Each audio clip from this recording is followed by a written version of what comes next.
दो सरकारी बहुएं। निर्मला एक रिटायर्ड जज है। वो एक खुले विचार वाली और जागरूक महिला है। निर्मला ने अपने काम के साथ साथ अपना घर भी बहुत अच्छी तरह संभाला है। इसलिए वो अपने बड़े बेटे सारांश की शादी छवि से और छोटे बेटे अव्यांश की शादी पाखी से करवा देती है। छवि एक सरकारी स्कूल की प्रिंसिपल है और पाखी एक सब इंस्पेक्टर है।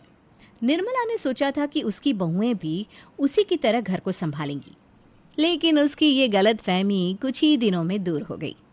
छवि, ये प्याज तुमने इतनी मोटी मोटी क्यों काटी है? तुमसे एक काम ढंग से नहीं होता। क्या करूं अब मैं इस प्याज का? भाभी, पहले तो आप मुझसे तमीज़ से बात करो।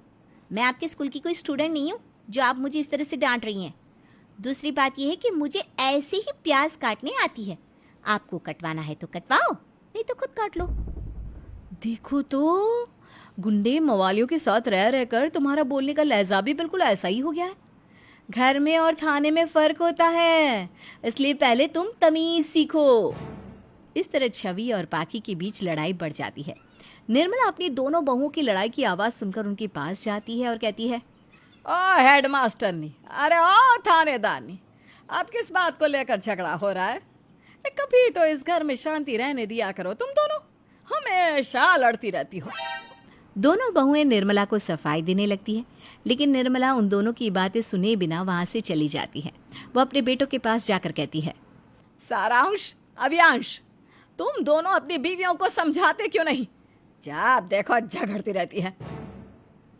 माँ जी, आप ही सरकारी बहुएं लाना चाहती थी ना, अब जेलो इनके नखरे। बेटा, मुझे क्या पता था कि आजकल सरकारी बहुओं के इतने नखरे होते हैं। अरे हमने नहीं की क्या सरकारी नौकरी? हमने तो कभी अपनी सास और पति को परेशान नहीं किया। तुम दोनों की कितनी अच्छी तरह से परवरिश की है मैंने, लेकिन इन दोनों ने तो घर की शांति भंग कर रखी है। देखो बेटा, तुम दोनों को कुछ ना कुछ करना ही पड़ेगा।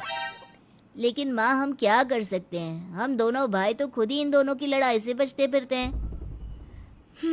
बेचारी निर्मला को बहुत दुख होता है कि उसके साथ साथ उसके बेटे भी अपनी बीवियों की लड़ाई से परेशान हैं। शाम को जब निर्मला की दोनों बहुएं अपने काम से घर वापस आकर रात के खाने की तैयारी करने लगती हैं, तभी पाखी छवि से कहती है, दीदी, उस दिन मैंने प्याज मोटी मोटी क्या काट दी थी, आपने सारा घर सर पर उठा लिया। और ये देखो, आपने आटा कितना टाइट गूंदा है। मेरे हाथों में दर्द हो गया रोटी बेलते बेलते। मैं इस आटे की रोटी नहीं बना सकती। मैं सब्जी बना लेती हूँ, आप रोटी बना लो।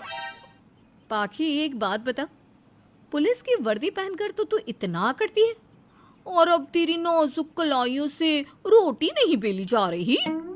दीदी, मेरी कलाइयाँ गुंडों को पीटने के लिए है, रोटी बेलने के लिए नहीं। आप बना लो ना रोटी। आपको तो दिन भर अपने कमरे में ही बैठना होता है। हमारी तरह कहाँ भाग दौड़ कर पाएंगी आप? पाखी, मैं दिन भर कमरे में नहीं बैठी रहती, मेहनत करती हूँ अपने स्कूल के बच्चों का भविष्य बनाने में।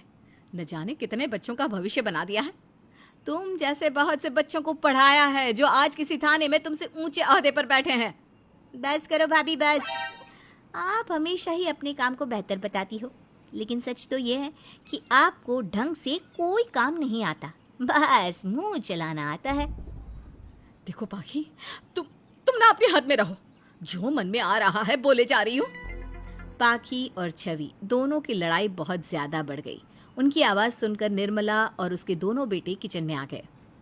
अरे क्या हुआ? तुम दोनों किस बात पर लड़ रही हो? ये देखो, पाखी कितनी बदतमीजी से बात कर रही है मुझसे। दीदी, आप तो फूल बरसा रही हो ना मेरे ऊपर, है ना? पाखी, भाभी तुमसे बड़ी है, उन्होंने कुछ कह भी दिया तो क्या हो गया? छवि, तुम भी थोड़ा बड़कपन दिखाओ। ऐसे बात बात पर लड़ाई झगड़ा करना अच्छी बात नहीं है। लेकिन हमेशा लड़ाई पाखी शुरू करती है। अच्छा, मैं शुरू करती हूँ? क्यों सफेद झूठ बोल रही हो दीदी? अरे चुप रहो तुम दोनों। छवि, ये घर है तुम्हारा स्कूल नहीं, और पाखी ये तुम्हारा थाना नहीं। इस घर में वही होगा जो मैं चाहती हूँ। तुम दोनों जब भी किचन में होती हो लड़ती ही रहती हो। आज के बाद तुम दोनों एक साथ कोई काम नहीं करोगी। छवि, तुम स्कूल जाने से पहले खाना बनाओगी, और पाखी तुम थाने से आने के बाद खाना बनाओगी। निर्मला अपने बेटों को लेकर चली जाती है। उसके जाने के बाद छवि कहती है, यूँ तो माँ जी को रिटायर्ड हुए एक ज़माना बीत गया, लेकिन ऑर्डर देने और हुक्म चलाने की आदत नहीं गई इनकी। निर्मला ने अपनी दोनों बहुओं को बहुत समझाया, लेकिन उसकी दोनों बहुओं को अपनी अपनी नौकरी पर बहुत घमंड था। वो दोनों लड़ने के लिए कोई ना कोई बहाना ढूंढ लेती। किचन में नहीं लड़ती तो किचन के बाहर लड़ती, कभी अपनी नौकरी को बेहतर बताकर लड़ती तो कभी घर के काम के लिए लड़ती। एक दिन निर्मला ने अपने बेटों से कहा, सारांश, अव्यांश, मैं तो एक जज रही हूँ। मैंने बड़े बड़े फैसले किए हैं, लेकिन अपने घर का फैसला आज तक नहीं कर पा रही हूँ मैं। अब तुम ही बताओ मैं क्या करूँ। माँ, मेरे पास एक तरकीब है। अगर आप दोनों मेरा साथ दो तो सब कुछ ठीक हो सकता है। बताओ भैया, क्या तरकीब है? सारांश अव्यांश और अपनी माँ को सारी बात समझा देता है और अगले दिन सुबह सुबह उनके घर पर 2 लड़कियां आती हैं। दोनों बहुएं उन्हें देखती है और हैरानी से अपनी सास से पूछती है, माँ, ये सुंदर सी लड़कियां कौन है और आते ही घर का काम क्यों करने लगी? इनको मैंने इंटरव्यू के लिए बुलाया है। कैसा इंटरव्यू माँ? इन दोनों लड़कियों को मैं अपने बेटों की शादी के लिए लाई हूँ। मैं उनकी दोबारा शादी करवाने का सोच रही हूँ। अगर इन्होंने ये घर अच्छी तरह संभाल लिया तो मैं सारांश और अव्यांश की शादी इनसे करवा दूंगी। ये क्या कह रही हो माँ? आपके बेटों की शादी हो चुकी है और एक पत्नी के रहते हुए सारांश भैया और अव्यांश दूसरी शादी नहीं कर सकते। बहू, जज रह चुकी हूँ मैं। यह कायदे कानून मुझे मत सिखा। सब कुछ तुझसे ज्यादा पता है मुझे। और वैसे भी तुम दोनों की दिन रात की लड़ाई से मैं परेशान हो गई हूँ। इसलिए अगर तुम दोनों को इस घर में रहना है तो मेरी नई बहुओं के साथ रहना होगा। निर्मला अपना फरमान पाखी और छवि को सुनाकर चली गई। अब वो दोनों लड़कियां घर में ही रहती, घर का सारा काम करती। पाखी और छवि को घर के काम करने की जरूरत ही नहीं पड़ती थी। दोनों बहुओं ने आपस में लड़ना एकदम छोड़ दिया। वो अब सिर्फ काम की बात करती थी। एक दिन पूरा परिवार बैठकर खाना खा रहा था, तभी निर्मला ने कहा, सारांश, अव्यांश, इन लड़कियों को घर में आए बहुत दिन हो गए। अब ये बताओ करना क्या है। इनमें से कोई पसंद है तुम दोनों को? माँ, मुझे वो बड़ी वाली लड़की ज्यादा पसंद है। और माँ, मुझे वो छोटी वाली पसंद है। तो ठीक है, मैं पंडित जी को बुलाकर शुभ मुहूर्त निकलवाती हूँ। सारांश जी, आपको शर्म आनी चाहिए। आप मेरे सामने दूसरी शादी की बात कर रहे हो। बहू, तुम दोनों दिन रात घर में लड़ती रहती हो, तुम्हें शर्म आती है क्या? अव्यांश, आप ये शादी नहीं कर सकते। मैं ये शादी नहीं होने दूंगी। मैं भी देखता हूँ बाकी ये शादी तुम कैसे रोक सकती हो। माँ जी प्लीज ये शादी रोक दो। हाँ माँ जी, हम दोनों वादा करते हैं आज की बात ना तो कभी लड़ेंगे, ना ही अपनी नौकरी पर घमंड करेंगे।